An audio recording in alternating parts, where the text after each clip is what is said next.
రాజమౌళి ఒక video viral అవుతుంది.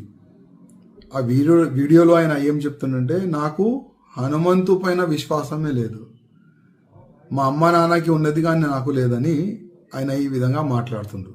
ఎందుకు రవి? విశ్వాసం నీకు లేదు కానీ అదే ధర్మం పట్ల, అదే దేవుళ్ళ పట్ల మూవీస్ తయారు చేయాలి, కోట్ల రూపాయలు సంపాదించుకోవాలి. అసలేంది నీ ప్లాన్ ఏంది? నీ ఆలోచన ఏంది?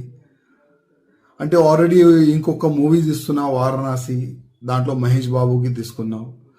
అంటే ఆ మూవీ ఎక్కువ ప్రచారం కావాలని నీ ఉద్దేశమా, లేక నిజమైన నువ్వు నాస్తికుడా? ఒకసారి డిక్లేర్ చేయి. అసలు నీ తప్పు కాదు, మా హిందువుల్లోనే ఒక తప్పు ఉన్నది. నీలాంటి ఫాల్టు డైరెక్టర్కి, ప్రొడ్యూసర్కి అసలు ఐడెంటిఫై మా హిందువులు చేస్తలేరు. నీకు ధర్మం పట్ల అభిమానం లేదు, మా దేవుళ్ళ పైన అభిమానం నీకు లేదు. నీ మూవీస్ ఎందుకు చూడాలి మా హిందువులు? బాహుబలి మూవీ తీసినావు, ఆ ప్రభాస్తోని శివలింగం లేపట్టినావు, దాంట్లో కోట్ల రూపాయలు సంపాదించుకున్నావు ఆ మూవీతోని, ఫస్ట్ పార్ట్ సెకండ్ పార్ట్తోని. మళ్ళా మా హిందూ దేవుళ్ళ పైన నీకు నమ్మకం లేదు. నా హిందువులారకి ఒక నివేదిక చేస్తున్నా, ఇట్లాంటి ఫాల్తూ డైరెక్టర్, ఫాల్తూ ప్రొడ్యూసర్ పైన కంప్లైంట్ ఇవ్వండి.